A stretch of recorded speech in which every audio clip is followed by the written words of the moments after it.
सब लोग अलर्ट हो? हाँ, वचन पढ़ेंगे। इफिसियों की किताब उसका 4 अध्याय 27 पद आप अंडरलाइन कर सकते हो, डायरियों में लिख सकते हो। इसी के अंदर आपका समाधान भी होगा, आपसे बात करेगा परमेश्वर। उसे मैं नहीं जानता हूँ कि व्याख्या किधर जाएगी, लेकिन पवित्र आत्मा जरूर आपकी आवश्यकता के अनुसार बात करेगा। हाँ, और शैतान को अवसर दो। हाँ, सिंपल भाषा में शैतान को अवसर ना दो। बोलो मेरे साथ, शैतान को सब बोलना है, शैतान को अवसर ना दो। अभी जब आप अवसर देते हो तो परमेश्वर भी कुछ भी नहीं कर सकता और मैं भी कुछ नहीं कर सकता। आपको ध्यान देना है। आपको पता है कि शैतान फाड़ खाने वाले शेर के समान है। यदि आप उसके हाथ में पड़ गए ना, आपका नामो निशान नहीं मिलेगा। इतना वो अब तो और ज्यादा गुस्से में है क्योंकि आप परमेश्वर के पास में आ गए। शैतान मतलब परमेश्वर से बड़ा नहीं है, पर आप उसको साधारण नहीं समझ सकते हो। वह ऐसे ही यूं आप समझ नहीं सकते हो। आप ध्यान नहीं दोगे तो शैतान आपकी जिंदगी को बर्बाद कर सकता है। इसलिए बाइबल क्या कहती है? शैतान को अवसर, हालेलुया, अवसर कैसे देते हैं हम लोग? आपका दरवाजा है, सबका दरवाजा है घर में क्या नहीं है? सारा बेच के पहले दरवाजा खरीदो। हाँ, दरवाजा लोग बहुत जरूरी है क्योंकि सारा घर इतनी सुंदर चीजें अंदर है और दरवाजा सही नहीं है तो सारे चोर ले जाएंगे। सही है ना? तो दरवाजा भी लाए तो लोक नहीं लाए, लोक लाओ। लोक भी लाए तो लगाना भूल गए। क्या परमेश्वर आके लगाएंगे? बोले प्रभु मैं सो रहा हूँ, दरवाजा लगा देना। नहीं, वो आपको काम करना होगा। जब हम अवसर कब देते हैं, आज अपन वचन में पढ़ेंगे। शैतान को अवसर मत दो। आपको पता है कि इस रास्ते में जाने से आपकी बर्बादी है और फिर भी आप जाते हैं, तो ये परमेश्वर की कोई गलती नहीं है। परमेश्वर की कोई गलती नहीं है, ये आपकी गलती है। क्या हर गलती शैतान की रहती है? हाँ, एक बार शैतान परमेश्वर के पास गया, वो जा सकता है? समझ रहे हो? समझ पा रहे हो? लास्ट तक क्या आवाज क्लियर आ रही है कि डिस्टर्ब हो रहा है? सही आ रही है ना? तो जोर से बोलो, आ रही है? इधर वाली बहनें बोली दे रही, यस के नो?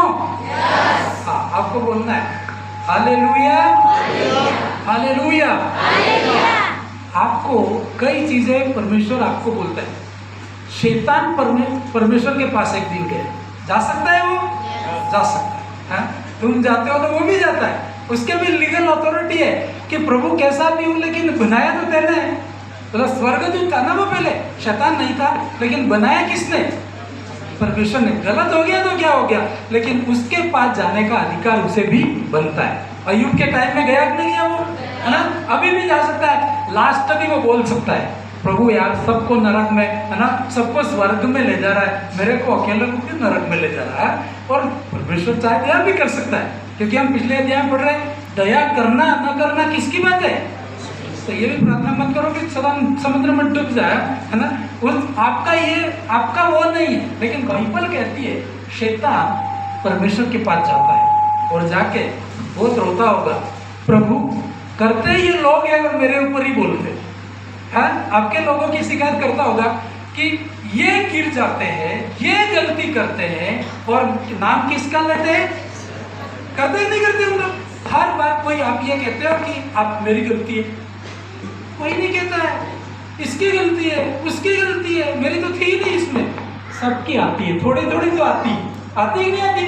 नशा करने वाले कई लोग, आप नशा करते और नशा करने के बाद क्या बोलते हैं? अरे यार शैतान ने करवा दिया, शैतान पकड़ के ले गया था। हाँ भाई, हाथ से ज्यादा हाथ, सही बात है ना?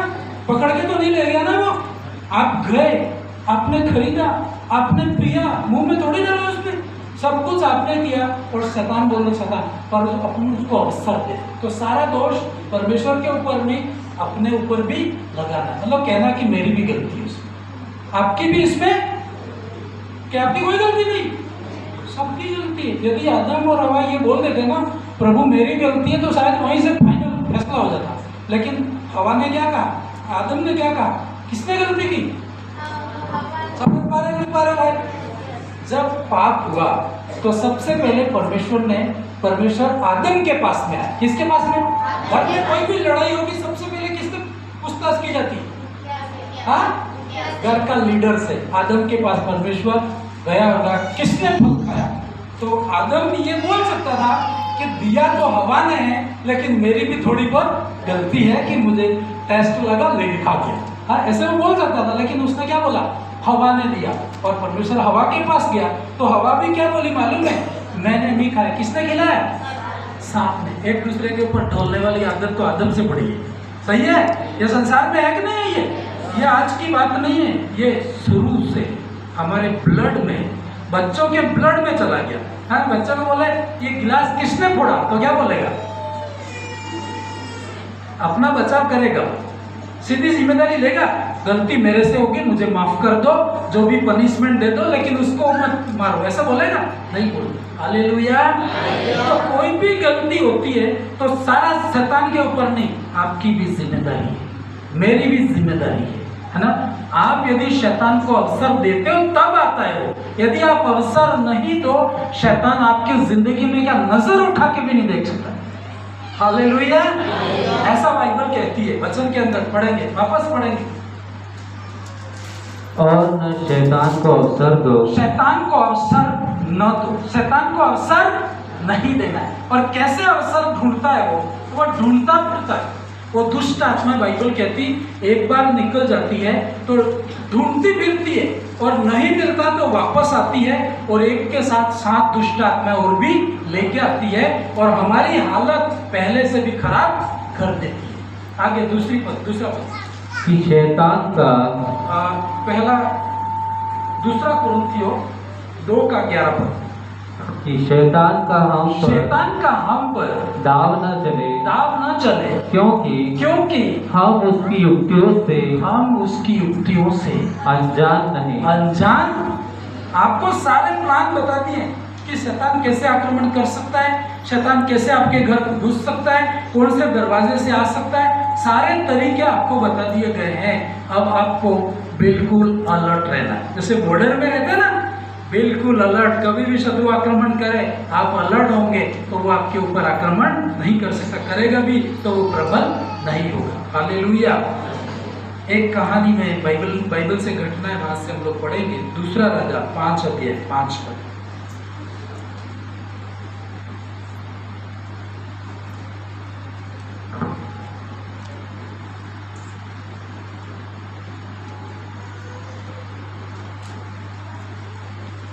आराम के राजा ने, जोर से पढ़ेंगे बस। आराम के राजा का नामान नामक एक सेनापति अपने स्वामी की दृष्टि में बड़ा और प्रतिष्ठित पुरुष था, क्योंकि यहोवा ने उसके द्वारा आरामियों को विजय किया था। वह शूरवीर था, परंतु क्या था? हालेलुया। बड़ा से बड़ा व्यक्ति परमेश्वर के भवन में आ सकता है कि नहीं आ सकता है? लेकिन ऐसे कोई नहीं आएगा। आप सब आए हो ना, कोई ना कोई मुश्किल थी तभी प्रभु के भवन में आए, नहीं तो आप सुबह उठ के खेतों में जाते। सही है ना? क्योंकि शुरुआत में तो कोई ना कोई ऐसी बात थी आपको परमेश्वर के पास में लेके आए। बाइबल कहती ये सेनापति था। सेनापति मतलब अपन डूंगरपुर में बात करें तो डूंगरपुर का सेनापति कौन है? कमांडर कौन हो? किसको बोलते हैं? बड़ा अधिकारी पुलिस डिपार्टमेंट में किसको बोलते हैं? हाँ भाई, एसपी को ही बोलते हैं कि इससे भी बड़ा होता है कोई? एसपी होता है ना। आपको क्योंकि पुलिस में हो तो आपको भाई को पता होता है ना। भाई इधर आ जाइए, आप इधर आ। पुलिस का डिपार्टमेंट आ गया तो योगेश जी आइए 2 मिनट आइए। हाँ आइए।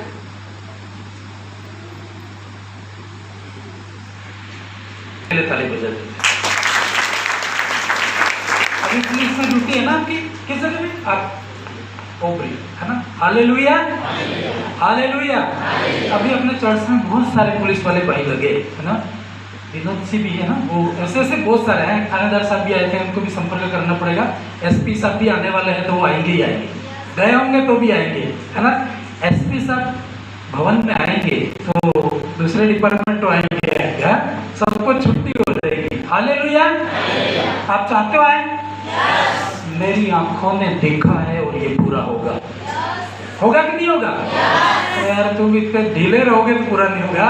विश्वास करो पूरा होगा, लेकिन आपको हर चीज बदलनी है ना भाई। आपको प्रभु आशीष दे और आगे सुसमाचार पुलिस डिपार्टमेंट में आप ले जाओ, है ना। प्रभु आपकी मदद करे। ताली बजा देंगे इनके लिए।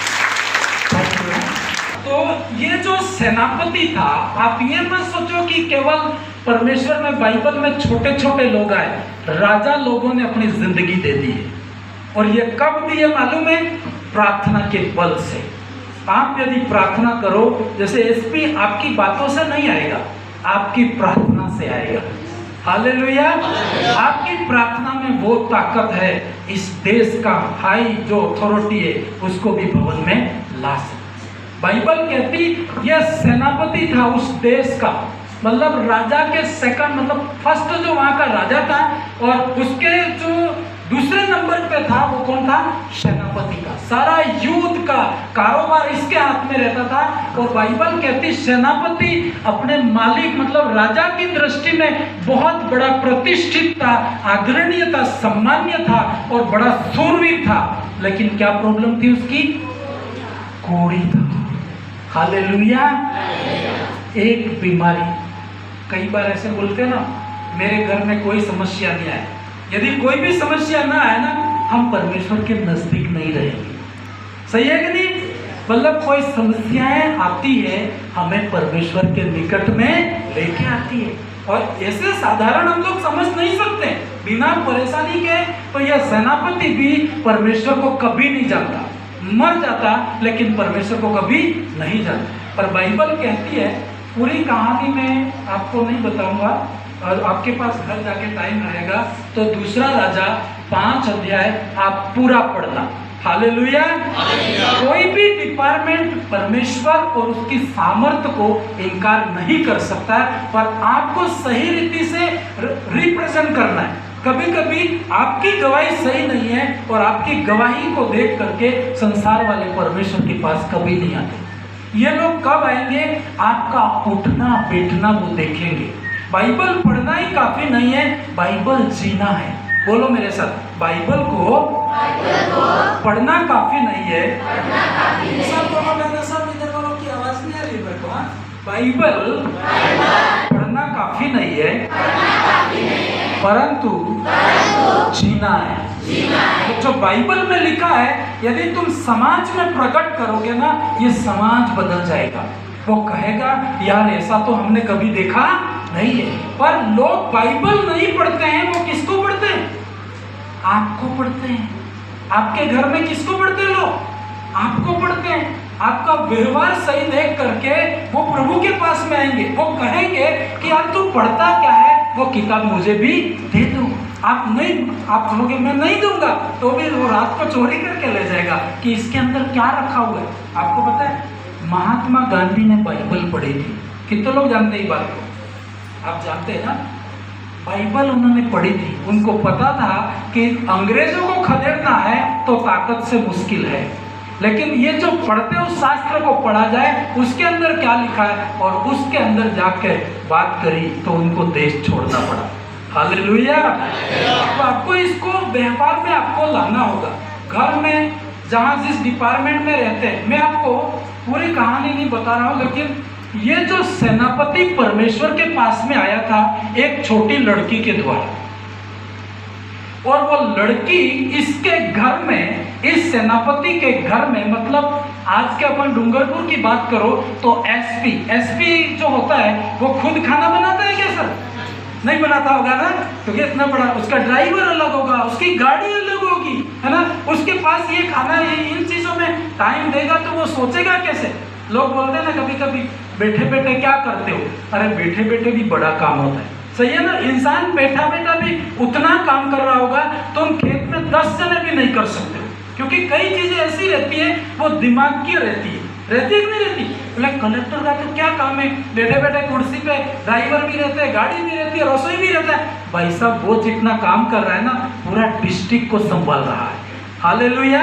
तो अपने अपने पोजीशन के हिसाब से कई काम उनको छोड़ने पड़ते हैं। यदि वो सब काम कर सकता है, यदि एसपी को भी कहो तो खाना तो बनाना जानता होगा, हाँ, इतना तो हर कोई रोटी और दाल तो बना सकता है, लेकिन जिस पोजीशन पे वो रहते हैं, यदि दाल और रोटी बनाएंगे तो वो कार्य नहीं संभाल पाएंगे। सही है? हालेलुया।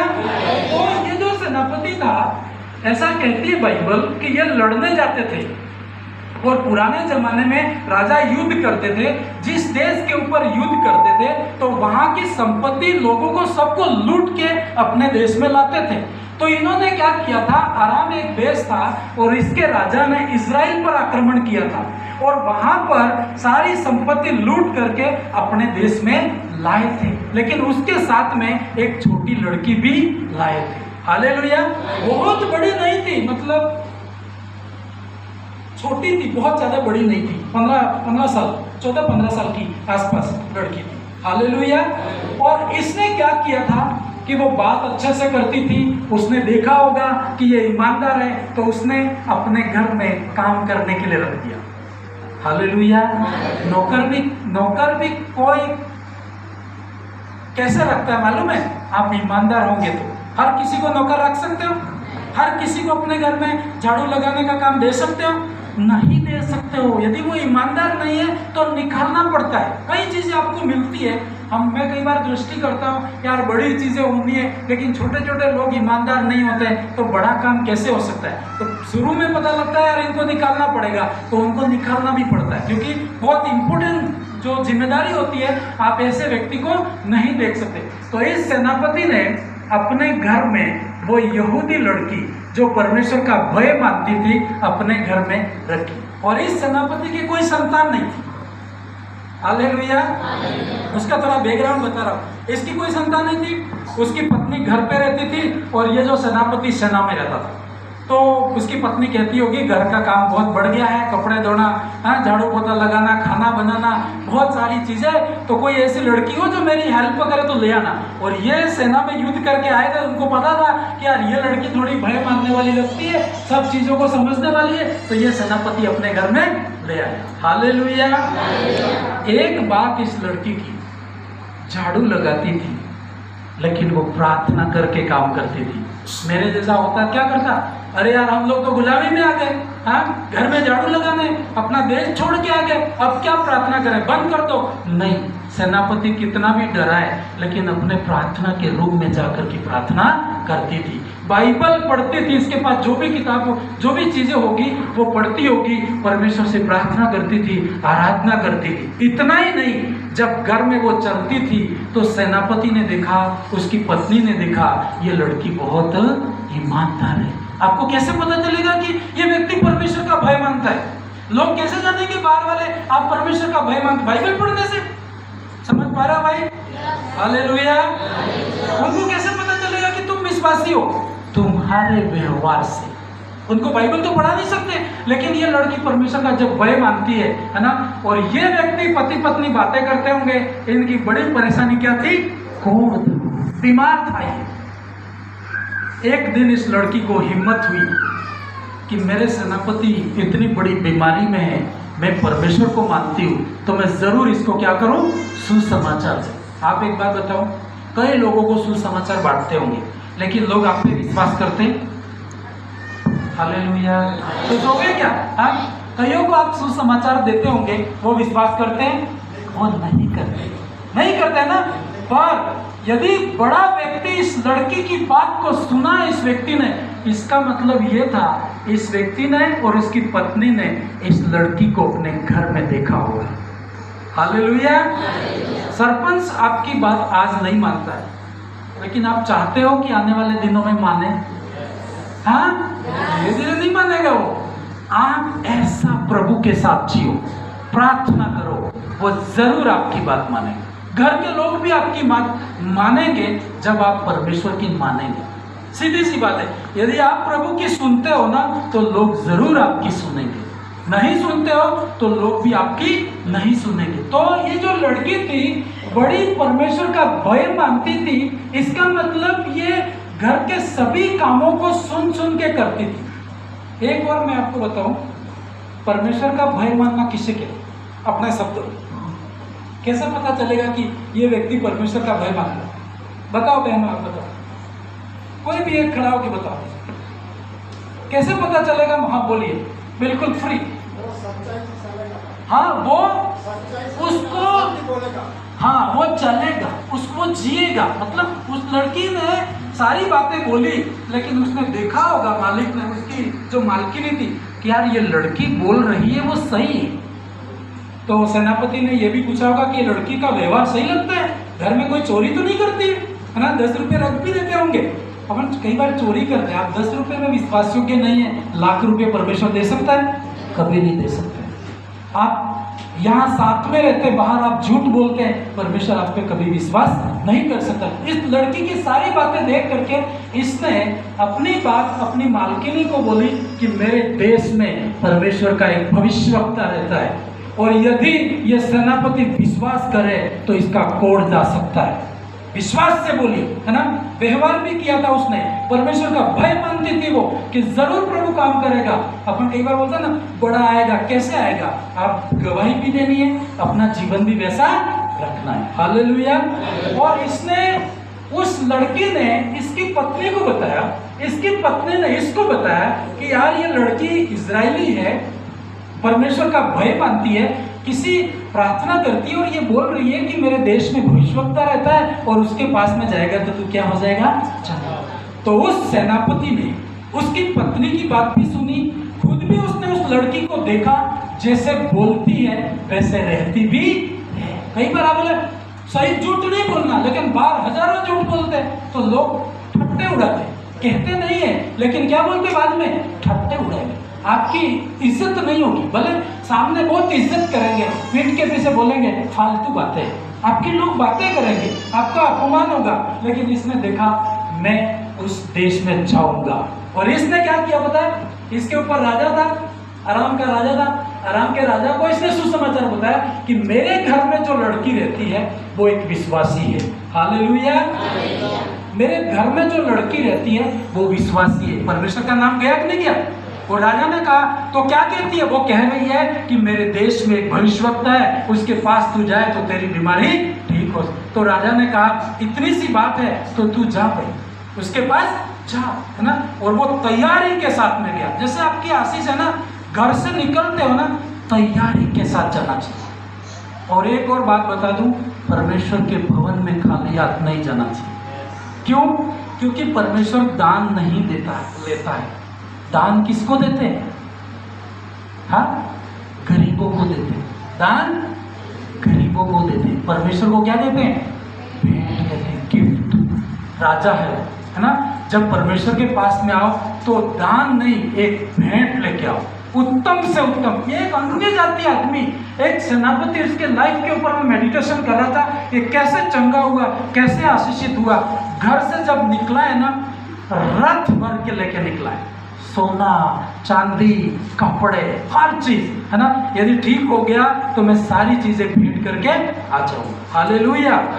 अब वो ये यहाँ से गया, सारी कहानी पढ़ नहीं रहा हूँ, ये एलिशा के पास में जाता है और जाके बोलता है कि मेरी ऐसी ऐसी बीमारी है। तो एलिशा उसके पास नहीं आया, उसके सिर पे हाथ नहीं रखा, लेकिन क्या कहा?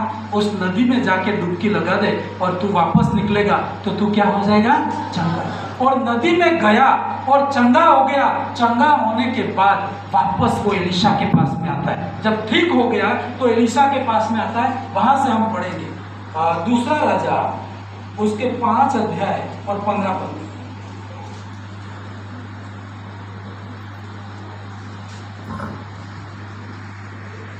पढ़।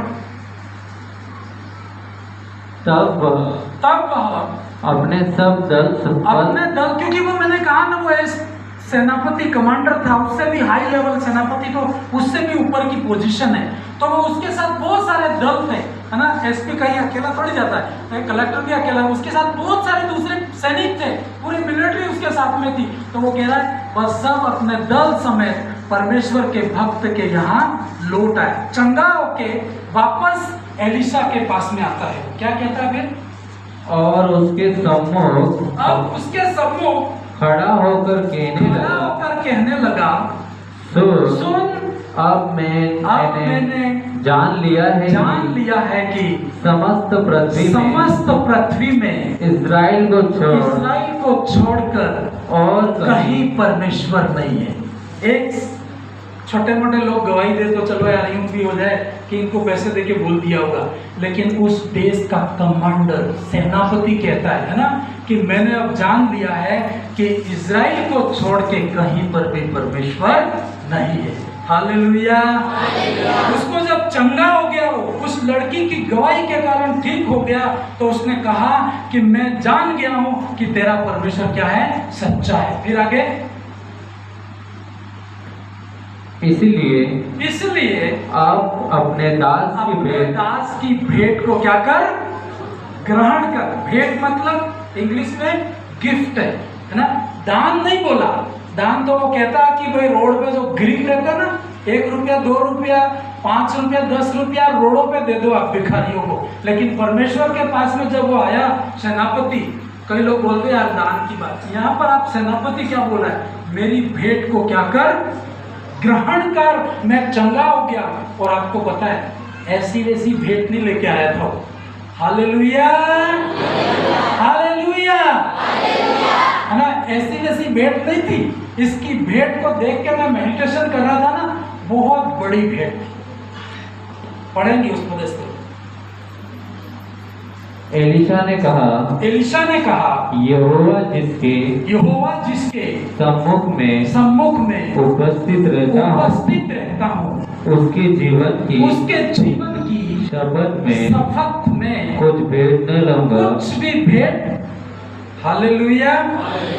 देखो भेंट एलिशा, एलिया ये लोग सब लेते थे, लेकिन पहले परमेश्वर से बात करते थे। यदि परमेश्वर मना करता था तो वो नहीं लेते थे, है ना।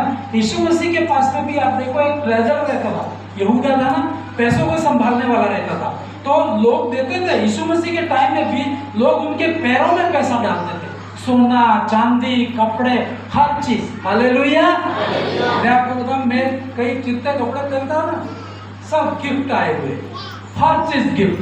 कभी लोग मजाक भी करते थे, एक ही ड्रेस होती थी मेरी, यार धोके पहनता था, उससे समाचार सुनाने जाता था। लोग बोलते थे यार एक ही ड्रेस में, लेकिन अभी जितनी भी ड्रेस है मेरे पास आई है एज अ गिफ्ट आती है। हालेलुया।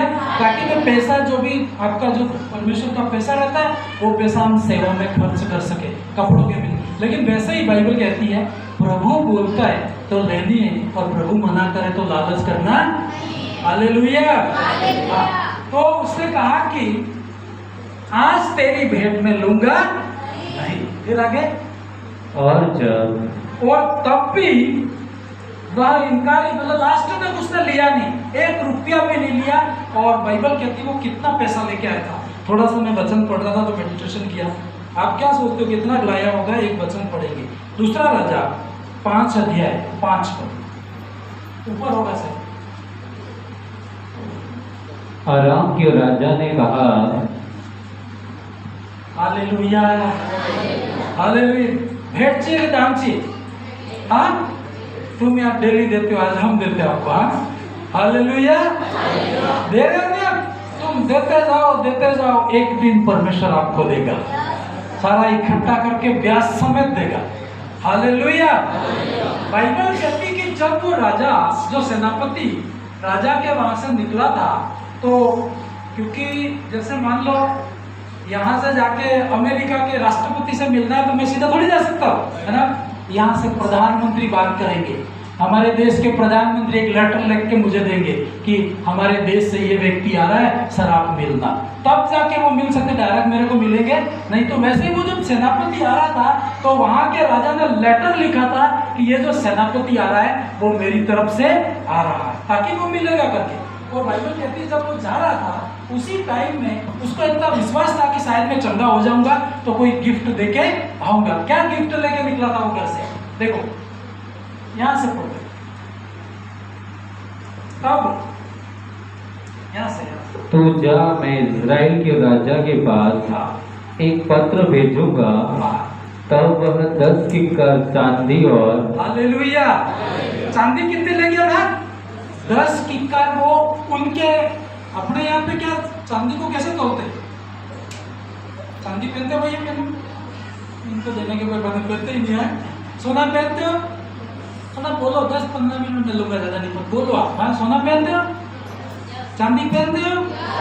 तो वहाँ क्या अपने क्या है, अपने कैसे तोलते? तोला। क्या? तोला। गणित बराबर रखना, ठीक है? तोला, एक तोला में कितना होता है? 10 ग्राम होता है ना। तो वैसे इनके तो किक्कार होते थे, है ना? तो बाइबल कहती है कितने? 10 किक्कार चांदी। तो अपनी भाषा में मैंने उसको निकाला तो 340 किलो चांदी लेके गया था। कितने किलो? आपके घर में ज्यादा से ज्यादा चांदी कितनी होगी? हाँ, अरे भाई 1 तोला 10 ग्राम, है ना? इतना भी मुश्किल है, सही है ना? और बाइबल कहती है 340 किलो अपने थैले में भरा उसने कि जब चंगा हो जाऊंगा तो उसे क्या करूंगा? भेंट चढ़ाऊंगा। तो वो बहुत धनवान आदमी था, तभी ले जा सकता है ना? तो बहुत कमांडर था, उसके पास तो दुनिया का देशों का सारा सोना उनके पास था। तो इसलिए वो 340 किलो, बहुत बड़ी रकम अपने दृष्टि में। तो 1 किलो आपको चांदी मिले तो कितनी कीमत है कि नहीं? आगे क्या लिखा?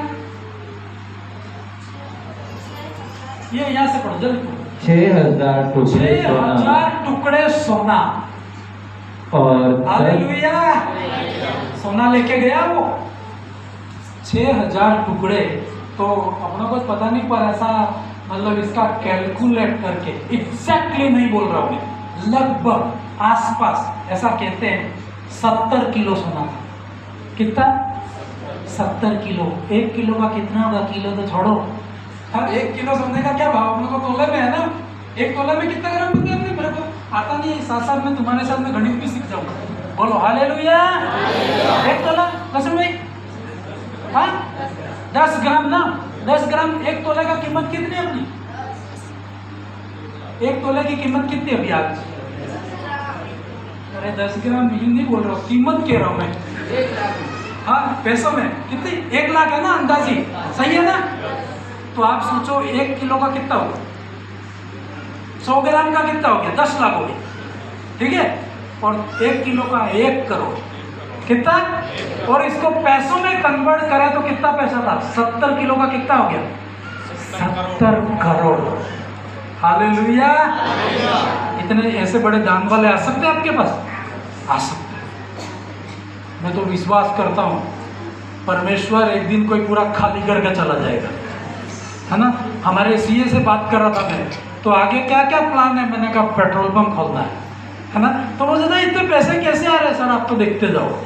हालेलुया। पर इतने पैसे मेरे पास नहीं है, पर मैं विश्वास से बोलता हूँ ऐसे कोई तो व्यक्ति पूरी दुनिया में से एक व्यक्ति को भेजे और 70 करोड़ देके जाए, फिनिश हो गया। अपन लोग चंदा करके करके 70 साल में भी पूरा नहीं कर सकते, सही है ना? अपन जो चंदा कर रहे हैं, हमारा ऑडिटोरियम बनाना है, वो करोड़ों में होगा, है ना? उसके इंजीनियर 1 करोड़ रुपया लेके जाएगा। उस प्लान के लिए कितना पैसा चाहिए? अपन सबका 1-1 रुपया रसीद भी कटवा इकट्ठा भी करें ना तो भी सालों लग जाएगी, सही है? पर परमेश्वर करे तो एक दिन में भी हो सकता है। इतना सोना और कपड़े, बहुत सारी चीजें वो लेके आया, लेकिन एलिशा ने क्या कहा? लेना नहीं। एक कोरस गाएंगे, फिर आगे के मैसेज को कंटिन्यू करेंगे। मैं 1-1 रुपया ढूंढ रहा होता हूँ कई बार, लेकिन खुदा के रास्तों में ऐसे प्रबंध पड़े रहते हैं। परमेश्वर जो लोग दुखी हैं उनके लिए नदियों सा जीवन तू खड़ा कर दिया। एक बार सब खड़े हो जाएंगे, मैं चाहूँगा सब खड़े हो जाओ और हाथों को उठो ताकि आलस्य नींद ना आए आपको। हालेलुया। इसको बात कर, मेरे प्रभु ने नदियों सा जीवन ठहराया है। तू मुझे चाहता है कि पैसों को चाहता है। मेरे पास सच में उस समय कुछ था भी नहीं, लेकिन मेरे मुंह से निकला था परमेश्वर मुझे तेरी जरूरत है। और आज भी ये बात मैं बोलता हूँ, मुझे परमेश्वर की जरूरत है।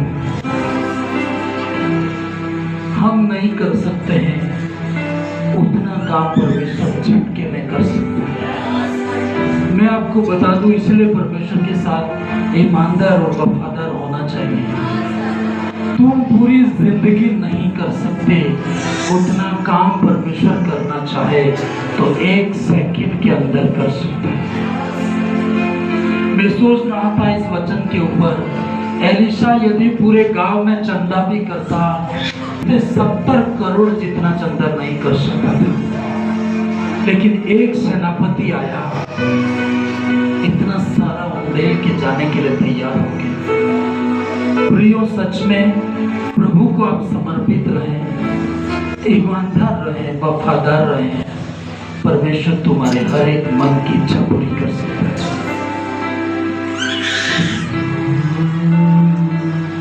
यीशु राजा, तू महान है, तेरे जैसा कोई नहीं। मैं कई बार प्रभु मनुष्य की ओर देखता हूँ, पर तेरा मुंह देखने वाला कभी नहीं।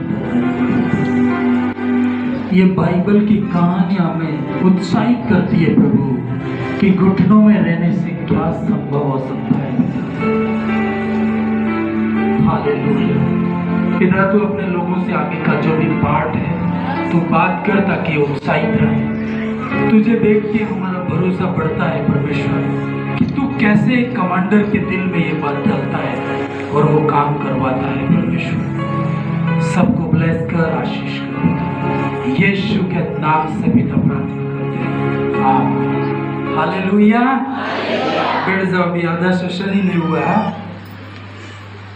पर आप सो जाओगे, आपको इंटरेस्ट नहीं लगेगा तो मैं बीच बीच में आपको खड़ा करूंगा और परमेश्वर की आराधना करेंगे। हालेलुया। इतनी सारी संपत्ति वहाँ का सेनापति लेके आया, लेकिन एलिशा ने कहा कि परमेश्वर से पूछा कि प्रभु जो ये लेके आया मैं लूँ कि नहीं लूँ। प्रभु ने कहा अभी ज़रूरत नहीं है। और वास्तव में वो जंगल में रहते थे। कहाँ रहते थे? और उसके साथ में एक गेंजी था, मतलब उसका सेवक था, दोनों थे। उन्होंने रवाना कर दिया, वो चला गया, सोना चांदी सब लेके ये सेनापति वापस चला गया। लेकिन एलिशा के साथ में एक गेंजी करके एक परमेश्वर का और उसका सेवक रहता था। आगे उसकी कहानी में क्या होगा वहाँ से मैं आपको बताऊंगा कि शैतान को कैसे अवसर मिलता है और कैसे वो आपको बर्बाद करता है। आगे की जो आयत थी ना 20 से 27, 5, 20 से 27।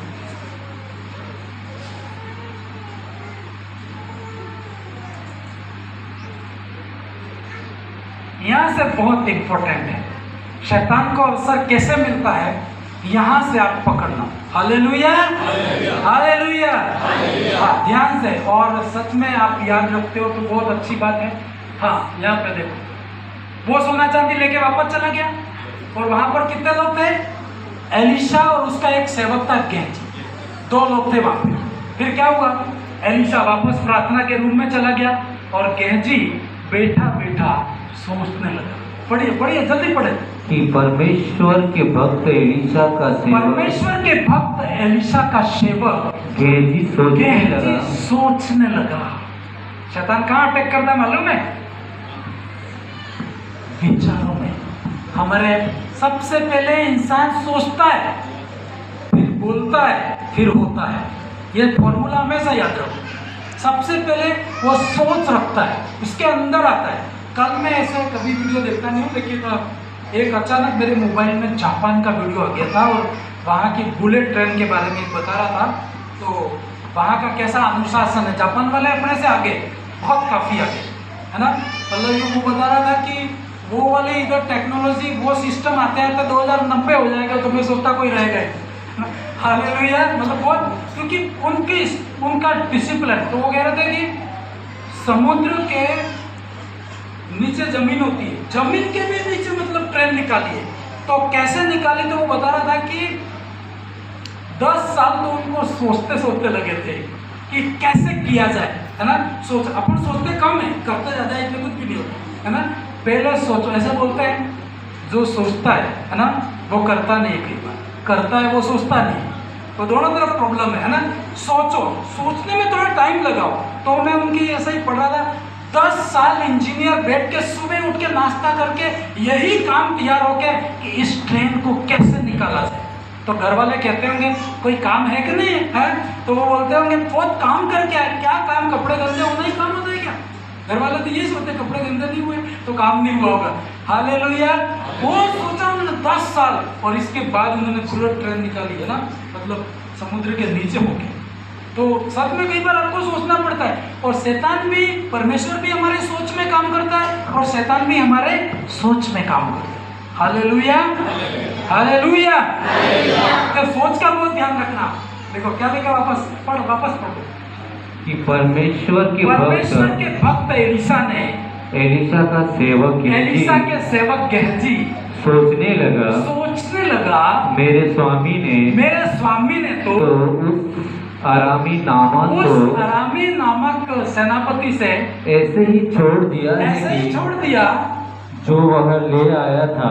वो जो ले आया था उसको कहने का मतलब वो यही बात कर रहा मन में, कैसा आदमी है यार, नमक नहीं करता रहता और करोड़ों रुपए लेके आया था, लिया ही नहीं। ऐसे मन में उसके अंदर विचार आने लगे और धीरे धीरे मन में उस दास के विरुद्ध में क्या करने लगा होगा, कुड़कुड़ाने लगा होगा। हाँ, हमारे पास इतनी परिस्थिति में इतना पैसा ले सकता था, है ना। कभी कभी अपन लोग बैठे बैठे परमेश्वर के दास के विरुद्ध में कुड़कुड़ा सकते हैं, लेकिन ये आशीष का रास्ता नहीं है। तो ये ऐसे बोलने लगा, कैसा आदमी, इसने लिया ही नहीं। फिर क्या किया? अब जैसे इसने, शैतान ने इसके मन में ऐसा विचार डाला, अरामी नामान को ऐसे ही छोड़ दिया कि जो वह ले आया था उसको उसने न लिया, परंतु यहोवा के जीवन की शपथ में उसके पीछे दौड़कर उससे कुछ न कुछ ले लूंगा। हालेलुया। शैतान को अवसर नहीं देना। एक थॉट आया उसके अंदर, एक मन में आइडिया आया, इतना सारा लेके आ रहा था तो अपन ले सकते थे। और जैसे ही शैतान ने विचार डाला, फिर आगे काम किसने किया? खुद दौड़ के गया। बहुत सारी, एक गलती ये करता है ना, हजारों गलतियां कर देता है। एक बार आपको मौका शैतान को मिला तो दूसरे काम हम ही कर देते, है ना। तो वो दौड़ के जाता है, फिर क्या करता है? तब गेजी नामक के पीछे दौड़ा। गेजी उस नामान कोड़ी था ना, वो जो सेनापति था, उसके पीछे दौड़ा। दौड़ता गया कि कहीं मिल जाए, रुक जा भाई रुक जा, ऐसा करके। नामान किसी को अपने पीछे दौड़ता हुआ देखकर, यार कि कोई आदमी दौड़ता हुआ आ रहा है, तो वो तो बहुत रेस्पेक्ट करने वाला था। तो वो शायद एलिशा है या एलिशा ने किसी को भेजा है कि कोई बात होगी करके वो बहुत देखने लगा। उतर गया, वो उसे मिलने के लिए रथ से उतर पड़ा, रथ के उतर गया और पूछा जब कुशल सेन तो है। तो इतनी इज्जत करता था भाई, इतना सारा लेके आया था, तो उतर के दौड़ा कि क्या हो गया, कोई प्रॉब्लम तो नहीं आई, है ना, कोई जरूरत तो नहीं है करके। वो क्या कहता है गेजी? उसने कहा हाँ सब कुशल है, परंतु मेरे स्वामी ने मुझे यह कहने को भेजा है कि एफ्रेम के पहाड़ी देश में भविष्यवक्ताओं के चेलों में से दो जवान मेरे यहाँ अभी आए हैं। इसलिए उसके लिए एक किक्कार चांदी और हालेलुया, हालेलुया। सबसे पहले शैतान दिमाग में काम करता। ये युद्ध की भूमि, एक आइडिया दिया, बैठे आइडिया दिया, अपन ले सकते थे। 70 करोड़ तो नहीं तो 50 लाख लगे तो बिजनेस शुरू हो जाता, है ना। बहुत छोटी सी रकम, है ना। तो वो झूठ, उसके अंदर लालच है। क्या आया? हालेलुया। परमेश्वर ने क्या बोला? किसी वस्तु का लालच ना करना। और एक तीर दिया शैतान ने, एक लालच दिया। थोड़ा सा लेगा तो ये झोपड़ी बदल जाएगी तेरी, सही है ना। जंगल में रहते थे, खाना पीना बदल जाएगा तेरा। और जब वो लालच करता है, नंबर 1 पाप करता है, और फिर आगे जाके बहुत बड़ा झूठ बोलता है। क्या बोलता है? झूठ बोलता है कि नहीं बोलता है? इसने झूठ बोला कि अभी हमारे घर क्या आए हैं, मेहमान आए हैं। फिर आगे और 2 जोड़ी वस्त्र दिए। 23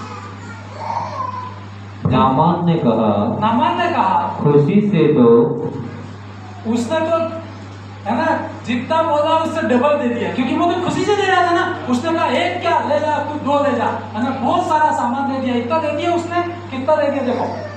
नामान ने खुशी से उसको 2 किक्कर ले ले। तब उसने उससे बहुत विनती करके 2 किक्कर चांदी अलग थैलियों में बांध दी, 2 वस्त्र कपड़े भी दिए, और उसने 2 सेवक भी, मतलब इतना वजन था कि 2 आदमी भेजने पड़े, है ना। चांदी और सोना 2 आदमी भेजने पड़े तो बहुत ज्यादा होगा कि नहीं होगा। तो 2 आदमी भेजे और वो आगे लेके आ गए। फिर आगे 24 से पढ़ो।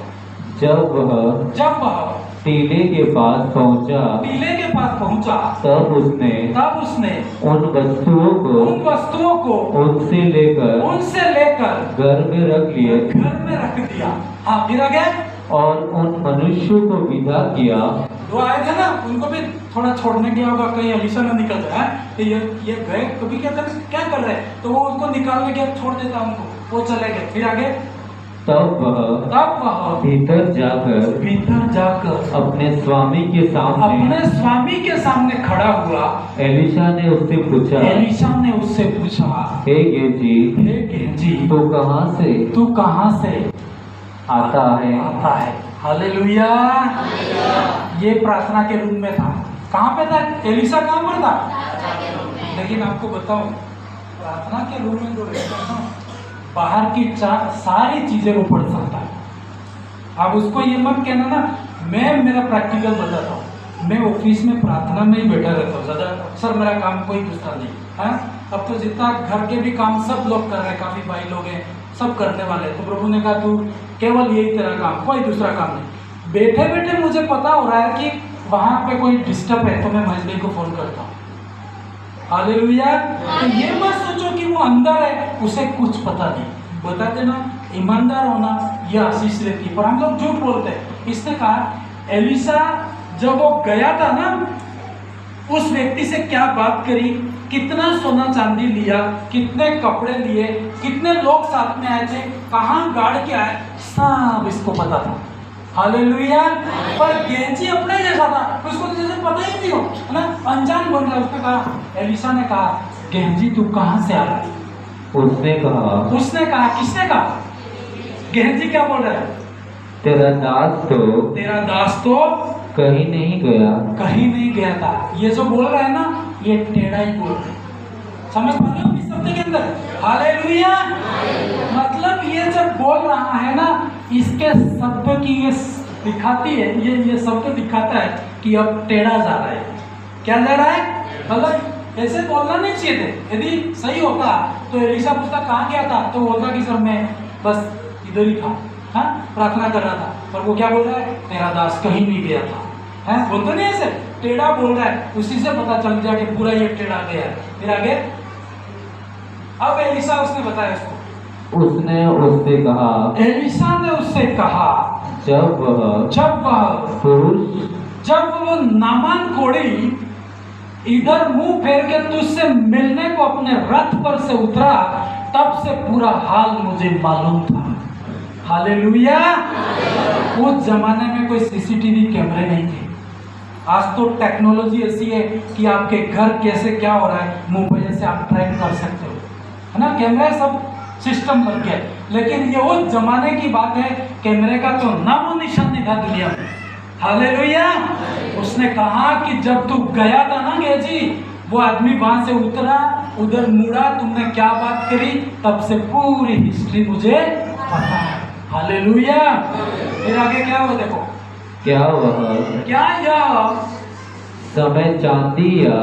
यह समय चांदी या वस्त्र या जैतून या दाख की बारियां या भेड़ बकरियां या गाय बैल और दास दासी लेने का है, खरीदने का है। ये नहीं है, ये टाइम है प्रार्थना का टाइम है। हालेलुया। उसको गुस्सा आया। मतलब आपको पता है एलिशा था ना, तो एलिया इसका शिष्य था, उसने प्रार्थना की थी कि डबल सामर्थ, और एलिशा को डबल मिली थी। इस एलिशा के बाद में ये गेहजी था, इसको तो ट्रिपल मिल सकती थी, लेकिन इसको ऐसा हुआ नहीं, है ना। इसके जीवन में बहुत सारी मिस्टेक हुई, फिर आगे क्या बोले, इस कारण से नामान का कोड़ तुझे और तेरे वंश को सदा लगा रहेगा। तब वह हिंसा श्वेत कोड़ी होकर उसके सामने से चला गया। हालेलुया। परमेश्वर प्यार करता है लेकिन वो दंड भी देता है। इस बात को मानते हो? जब दंड देने लगे ना, कोई आपको बचा नहीं सकता है। बाइबल ऐसा कहती है, उसके ऊपर श्राप है, सोना चांदी घर में गड़ा हुआ ही रह गया, और कोढ़ की बीमारी, जो उसकी जिसका पेशा था ना, वो एक बीमारी थी कोढ़, जब वो चंगा हुआ था तो एलिशा को बहुत गुस्सा आया और उसने कहा कि जो कोढ़ नामान को था, तुझे और तेरे वंश को लगा रहेगा। सिर्फ तू नहीं, तेरे आने वाला जनरेशन भी उसी बीमारी से पीड़ित होगा। और बाइबल कहती तुरंत देखते देखते वो कोढ़ की बीमारी पूरे शरीर में फैल गई और हमेशा के लिए एलिशा को छोड़ के चला गया। इवन में तो सोचता मर गया और नरक में चला गया। Hallelujah, hallelujah. कई बार मैं आपको एक बात बताऊं, यहाँ पर एक कहानी, एक एग्जाम्पल भी बता के मैं क्लोज करूंगा। परमेश्वर का दास बोलता है ना, कभी कभी उसको गुस्सा भी आता है बहुत आता है, मेरे को भी आता है, परमेश्वर को भी आता है। एक जना में गुस्सा क्या है, परमेश्वर का गुस्सा देखा है ना, वो बोला तो उलट देगा पूरा शहर, सही है ना। यदि वो क्रोध करता है तो संतान भी पर सही, एक तो उल्टा भी क्रोध है लेकिन सही बात। एलिशा को यहाँ पर बहुत गुस्सा आया, यार तेरे को सोना चांदी चाहिए थी तो तू मेरे से बात करता। हालेलुया। हमारा जो पद है, हम जिस लेवल में रह रहे हैं, पैसा तो हमारे पैरों के नीचे, सही है कि नहीं। आप सोचो यार, इतना बड़ा कमांडर कितना गिफ्ट लेके आया और एक दो तोला ले सकता है ये आदमी, कितनी इज्जत, और उसने नहीं लिया तो उसकी इज्जत तो वो सेनापति तो कांपता हुआ वापस गया कि यार ये क्या व्यक्ति है। हालेलुया। और तेरे को चाहिए तो क्या, तू बोल, परमेश्वर क्या नहीं कर सकता है। एक दिन में 70 करोड़ या अरब तक पैसा आ सकता है, तो फिर आपको कोई किसी बात की चिंता करने की जरूरत है? छोटी छोटी बातों में झूठ बोलने की जरूरत है? लालच करने की जरूरत है? आपको जरूरत है। इसको इसलिए गुस्सा आया कि देख, ये बात सिद्ध करेगी कि मैं प्रभु का दास हूँ और तुझे श्राप देता हूँ। उसने श्राप दिया, जो कोढ़ है ना, वो कोढ़ तुझे लगेगा, और कल नहीं तुरंत लग गया। हालेलुया। ऐसे चमत्कार परमेश्वर तुरंत चंगा भी करता है, तुरंत बीमार भी करता है। ऐसे आपने देखे नहीं होंगे, लेकिन देख यहाँ ये कहानी और एक मेरे प्रैक्टिकल है, वो बता के आपको क्लोज करूंगा। ये हुआ कि नहीं हुआ? ये पॉजिटिव चमत्कार है कि नेगेटिव है? चंगे होते थे ना, जैसे नामान कोढ़ी तुरंत चंगा हो गया। हालेलुया। नामान कोढ़ी तुरंत चंगा हो गया, चमत्कार था कि नहीं था? और गेंजी तुरंत वापस कोढ़ी हो गया, ये भी चमत्कार है कि नहीं? वो बात को मानने से, एलिशा की इज्जत करने से तुरंत चंगा हुआ, और ये एलिशा की बेइज्जती करने से तुरंत वापस बीमार में आया ना। हम लोग प्रभु का आदर करते हैं, बहुत अच्छी बात है, लेकिन दास का भी आपको आदर करना चाहिए। हालेलुया। आप बोले हम सरकार की इज्जत करते हैं और कलेक्टर की इज्जत ही नहीं करेंगे, क्या इज्जत है ना? तो वैसा ही है, सिस्टम ठहरा रखे, तो ये उसकी इज्जत नहीं करी, उससे बात नहीं किया, इससे कुड़ आया, तो इसके ऊपर ये श्राप आया। हालेलुया। कितने पाप हुए इसके जीवन में मालूम है? फर्स्ट, लालच से उठी। बताओ, पहला पाप कौन सा था? लालच। फिर क्या हुआ? झूठ बोला कि नहीं बोला कि मेरे घर क्या है, मेहमान आए हैं, है ना, हमारे एलिशा और हम रहते हैं वहां पे मेहमान। और तीसरा पाप क्या हुआ उनसे? चोरी करी, है ना, और परमेश्वर के दास को अकड़ के बोला, और फिर उसके जीवन में श्राप लेके चला गया। हालेलुया। एक कहानी मुझे सच्ची गवाही है। एक कलीसिया में एक विश्वासी भाई था, अपने यहाँ की नहीं, ठीक है, तो अब आप इसलिए बेनिश्चित रहो। तो वो भाई बहुत बीमार था और परमेश्वर के दास के पास आया, प्रार्थना करी और वो चंगा हो गया, बहुत आशीषित भी हो गया। आशीष होने के बाद धीरे धीरे धीरे धीरे जो इज्जत पहले होती है वो धीरे धीरे धीरे धीरे लोग घटती जाती है, ऐसा होता है ना। धीरे धीरे धीरे वो इज्जत घटती गई और एक दिन परमेश्वर के दास के पास आके बोलता है, हाँ अनपढ़ है ना, ज़्यादा पढ़ा लिखा नहीं था, पर उसकी कलीसिया में एक लड़की आती और वो लड़की बीटेक है ना, बीटेक समझते हो, इंजीनियरिंग की पढ़ाई करी थी है ना। तो पास्टर को आके बोलता है कि सर आपने मेरी सारी बातों में मदद की है, तो एक मदद और कर दो। मैंने कहा क्या मदद करूँ बोल भाई? तो बोला ये जो लड़की है इससे क्या करवा दो, शादी कर दो है ना। तो पास्टर ने समझाया कि यार भाई देख, मैं एक सेवक हूँ, मैं प्रार्थना करता हूँ, सब कुछ होता है, लेकिन कई चीज़ें ऐसी भी होती है कि जो आपके लिए नहीं होती, सही है कि नहीं। तो मैं तू अनपढ़ है ऐसा तो बोल नहीं सकता, लेकिन थोड़ा समझाया है ना, नाराज हो जाएगा भाई है ना, मेरे को अनपढ़ बोल रहा है। हाँ, परमेश्वर को सब कुछ कर सकता है। मतलब लोग क्या है, अर्थ का अनर्थ लेके जाते हैं। तो लोग ये भी बोलेंगे इसका मतलब पक्षपात भी नहीं है, पर दोनों के बराबर बराबर लेवल तो देखना ही पड़ता है ना, सही है कि नहीं। आपका तो भला हो जाए लेकिन उसका तो भला नहीं हो रहा है भाई। वो भी बीटेक पढ़ी तो ये सोचेगी कि मुझे भी ताकत मिले, सही ऐसा ऐसा तो थोड़ी सोच आएगी। तो वो आदमी माना ही नहीं, वो लड़का माना ही नहीं। वो दास की बहुत ठट्टे करे, यार ये तो सुनते ही नहीं है, अपनी मदद नहीं करते हैं, कलीसिया में गवाही भी करे। एक दिन प्रभु के दास को गुस्सा आया, हालेलुया, आगे बुलाया उसको, जैसे ऐसे मीटिंग चल रही थी, क्योंकि हर बार वो टिप्पणी करता उसकी, हर बार उसको निराश करता। तो आगे क्रोध आया उसको, जैसे एलिशा को आया वैसे, हालेलुया। खड़ा होके बोला कि भाई देख, प्रभु ने तुझे बीमारी से चंगा किया है। क्या किया है? तू आशीषित हुआ है, लेकिन तू वो दिन क्या हो गया है, भूल गया है। जोर से बोला, मतलब उसने श्राप नहीं दिया, लेकिन सच्ची घटना में पढ़ के मुझे भी डर लगी। उसने सबके सामने ही बोला कि भाई तू कहां से आया है, वो तू क्या हो गया है, भूल गया है। जोर से बोला। जैसे ही बोला तो पुरानी जो बीमारी थी, खड़े खड़े वो वापस पागल हो गया है ना। जो पहले बीमारी थी ना, सेम बीमारी उसको वापस आई, और वो फिर कलीसिया छोड़ के चला गया और इवन मर भी गया। हालेलुया। परमेश्वर पॉजिटिव काम करता है, पर वो नेगेटिव भी काम करता है। हालेलुया। आइए हम सब खड़े हो जाए और परमेश्वर झूठ बोलवाता है आपसे, आपकी बेइज्जती करवाता है वो। हालेलुया। हाथों को उठाएं और प्रभु से क्षमा मांगे। यदि कई बार आपके जो भी सेवक है, आपको उसके साथ सही संबंध रखना चाहिए, कभी भी अकड़ के नहीं बोलना है, नम्रता से पेश आना है। यदि वो गलत भी हो तो भी आपको सही रहना है, क्योंकि वो निर्णय परमेश्वर करेगा। हालेलुया।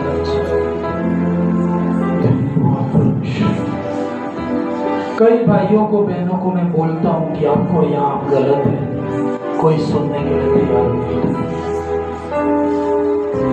मैंने कईयों को मुंह पे नहीं बोला, लेकिन वो सुनने के लिए तैयार नहीं होते। आपको कभी भी आपके सेवक की टिप्पणी करने का अधिकार परमेश्वर ने नहीं दिया। गलत है कि राइट है वो तो परमेश्वर निर्णय करेगा, लेकिन आपको तो एक बार दंड जरूर देगा। वो आपका काम नहीं है, आप अपना खुद का देखो। आप हालेलुया।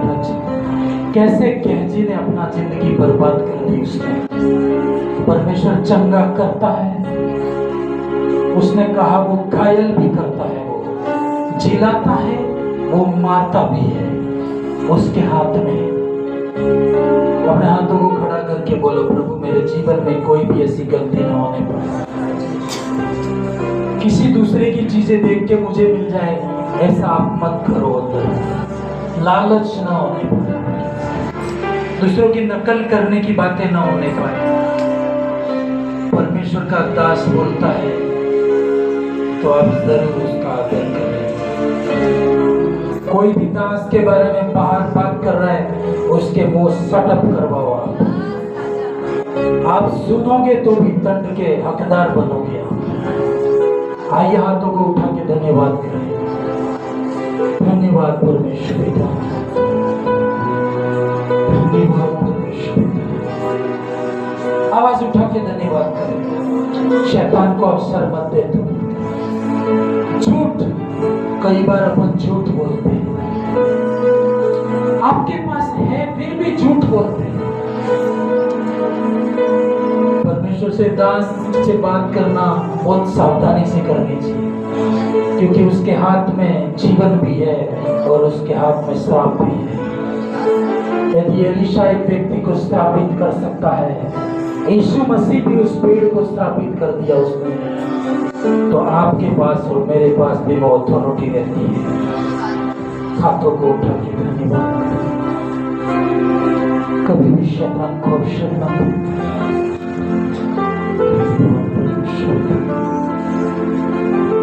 धन्यवाद परमेश्वर। हालेलुया। हाथों को उठा के लास्ट तक आवाज करो, प्रार्थना करो। और यदि आपको लगे कि मेरी लाइफ से गलती हुई है, ये ठीक है कि आप किसी का आदर नहीं करते, परमेश्वर का आदर करते हैं, वो एक अलग बात है। लेकिन प्रभु ने कभी नहीं कहा कि तू मेरे दास का आदर मत करना, अपने माता पिता का आदर मत करना, कभी नहीं कहा परमेश्वर ने। प्रभु ने कहा अपने माता पिता का आदर करना, इससे तू ज्यादा जीवित रहेगा। उसने ये नहीं कहा कि प्रार्थना करने से तू ज्यादा जीवित रहेगा। उम्र कैसे बढ़ती है? आदर करने से बढ़ती है। तू ज्यादा इसलिए जीवित रहेगा कि तू माता पिता का आदर करता है। हाथों को उठा के धन्यवाद करें। Thank you Jesus. झूठ नहीं बोले, आप ईमानदार रहे, क्योंकि परमेश्वर आपको देख रहा है। यहाँ पर कोई भी भाई बहन बच्चे सब रहते हैं, वो सोचते होंगे कि मुझे कोई नहीं देख रहा, लेकिन आपको कोई देख रहा है। आपकी बातें मेरे तक आती है, आप जो भी बातें करते हो मेरे कानों में जरूर आती है। आपके घरों में जो बातें होती है मेरे पास आती है, मैं आपको बता रहा हूं। आप कहेंगे कौन बोलता है? कोई नहीं बोलता है, परमेश्वर का आत्मा बोलता है। एलीशा को किसने बताया था? परमेश्वर ने बताया था।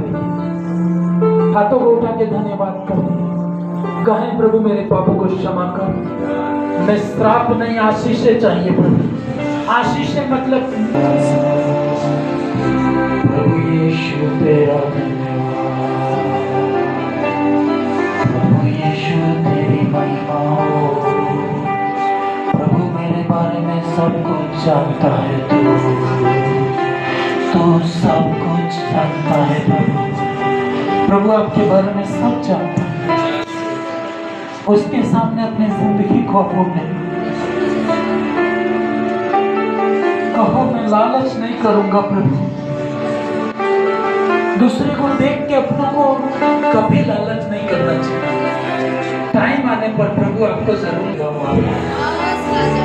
कई बार उसके क्या उससे भी बढ़ के देगा। संतुष्ट रहो। हाथों को उठा के प्रार्थना करें। आधी लड़ाई लालच के कारण हो रही है। झूठ, उसके आगे झूठ बोलती है।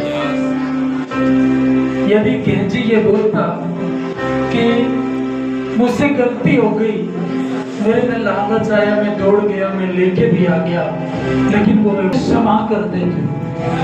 यदि क्षमा कर देता तो वो क्षमा मिल जाती उसको, लेकिन उसने उसको हल्के में लिया। उसने क्षमा नहीं मांगी, वो अकड़ के बोलने लगा, तेरा दास तो कहीं नहीं गया था। उसने कहा ऐसे जवाब नहीं देते हैं, ऐसे जवाब आपके बहुत भारी पड़ जाएंगे। लेकिन वो नहीं समझा, अंत में वो श्राप लेके गया हो।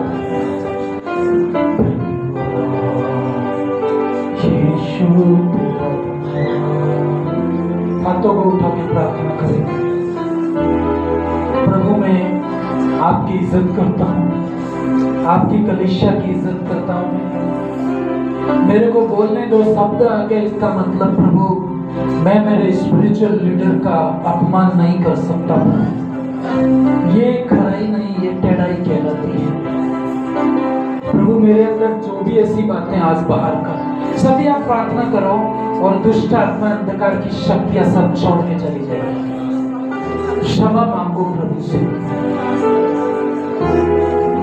आपके डायरेक्टली और इनडायरेक्टली कई बार बहुत आपके व्यवहार गलत रहते हैं, तो मैं नहीं चाहता हूँ, मैं मेरे लोगों को चाहता हूँ कि मैं आशीष दूं। परमेश्वर ने कहा जिसको तू आशीष देगा वो आशीषित होगा, जिसके पाप तू क्षमा करे वो क्षमा कर दिए जाएंगे। एक जगह वचन में ऐसा भी लिखा जिसके पाप तुम रखो वो रखे गए हैं। हालेलुया। हाथों को उठा के धन्यवाद प्रार्थना करें, क्षमा मांगे। आपकी बुरी बातों के कारण क्षमा मांगे, आपके व्यवहार गलत है, गलत थी, क्षमा मांगे ताकि श्राप न रहे आपकी जिंदगी में। हालेलुया। सभी प्रेयर करिए। आपके कहीं पे भी ऐसा व्यवहार लगा है तो आपको प्रभु बात किया है तो आप क्षमा मांगे।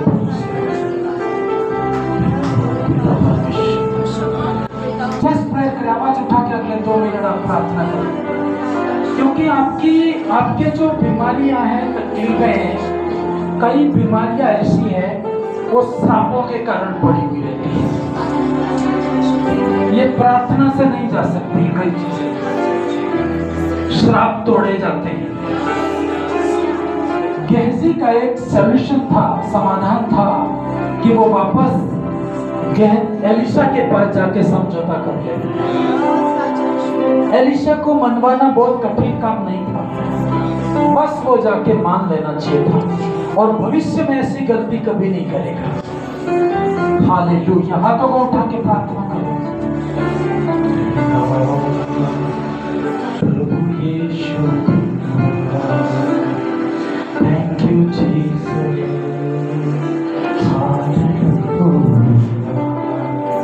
आपके गले खोल के प्रार्थना करो। जो बेरोजगार हैं, पैसों की कमी घटी है, ऐसा दिन आ सकता है जैसा एलिशा का आया। आप हैरान होंगे इस गिफ्ट और भेंटों को देख करके। मेरी जिंदगी में कई बार मैं ऐसे मोड़ में आया, मैं हैरान रहा हूँ। ऐसी गवाहियां मेरे सामने आई है और आपकी भी गवाही आने वाली है। बहुत बड़ी गवाही आएगी मेरी, और जब आएगी ना तो मुझे फोन करेगा कि प्रभु ने मुझे बहुत आशीषित किया है, मैं क्या करूं इस संपत्ति का। ऐसी भी कॉल मुझे आ रहे हैं और आएंगे। मेरा बिलीव है कि मैं इन पैसों का क्या करूं करके। आप प्रार्थना करो, आपके जीवन में ऐसी आशीष को मैं छोड़ता हूं आज।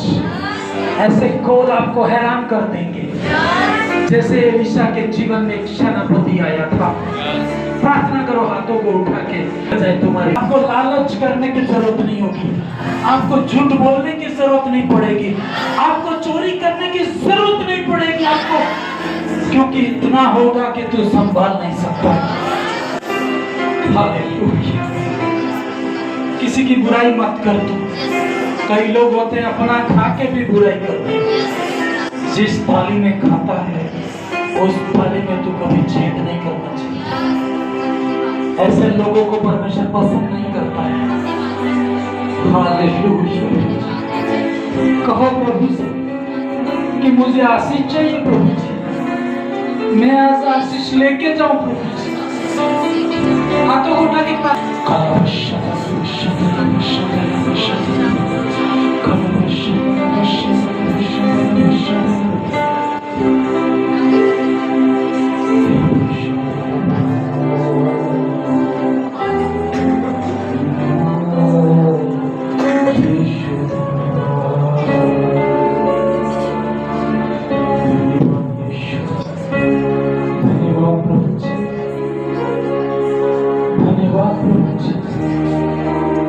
प्रभु, मेरी जिंदगी को मैं तबाह नहीं होने दूंगा। मैं बीमारी से जरूर बाहर निकलूंगा। कैसे एक सेनापति बीमारी से बाहर निकला, उन सारे रूल्स को फॉलो करूंगा प्रभु, और मैं बाहर आऊंगा। और कैसे एक अच्छा व्यक्ति गंभीर बीमारी में चला गया। रास्ता आपके पास नहीं, चुनना आपको। हाथों को उठा कर धन्यवाद।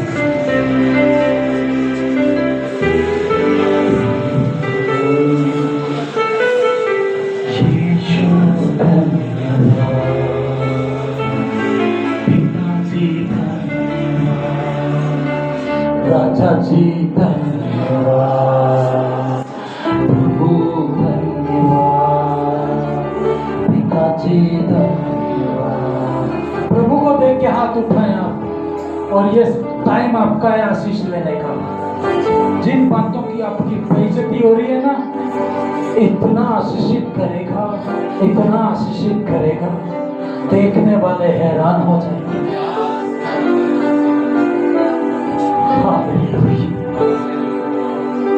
प्रभु के जो रूल्स हैं उसके अंदर इतनी बड़ी आशीष है। प्रभु की ओर देख, तेरी ईमानदारी को देखता है परमेश्वर, तेरी विश्वास योग्यता को देखता है परमेश्वर। धन्यवाद परमेश्वर पिता, धन्यवाद परमेश्वर पिता। नामान कोड़ी जो सेनापति था हमारे लिए एक उदाहरण बन गया। कहजी एक गलत उदाहरण बन गया लोगों के लिए। आप गलत उदाहरण न बने कभी।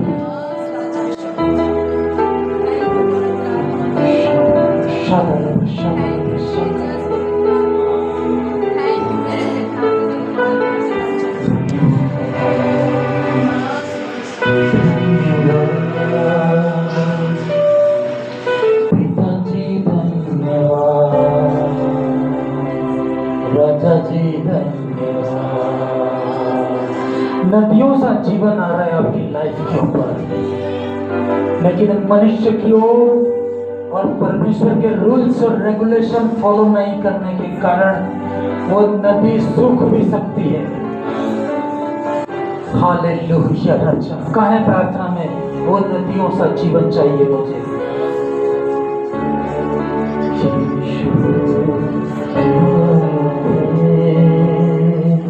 नदियों सा जीवन तेरे लिए यीशुला यहे, नदियों सा जीवन ओ तेरे। हालेलुया पिता, आपका धन्यवाद करते हैं। जो बीमार है, तकलीफ में, वो भी आपकी जगह पे खड़े रह के हाथों को उठा करो, कहो प्रभु नामान कोड़ी चंगा हुआ प्रभु, मैं भी आज चंगा होके जाऊंगा। परमेश्वर मेरे घर में कोई भी समस्या क्यों नहीं है, काम कर पिता परमेश्वर। आशीष लेने के लिए इज्जत चाहिए। नामान कोड़ी ने कोई बड़ा काम नहीं किया, बस मन सही था उसका। मन सही हो तो परमेश्वर 1 रुपया भी नहीं लेता है। उसका मन सही था, बाइबल कहती है।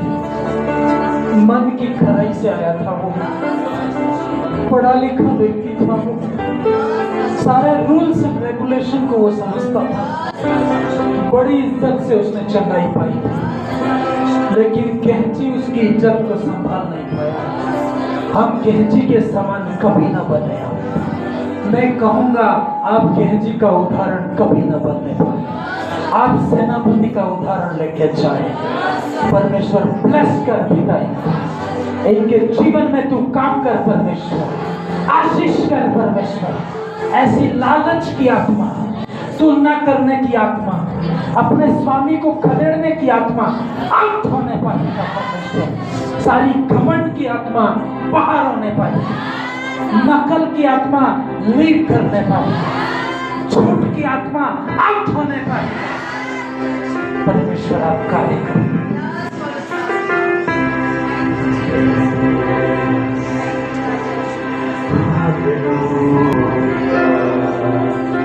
अपना बोझ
रस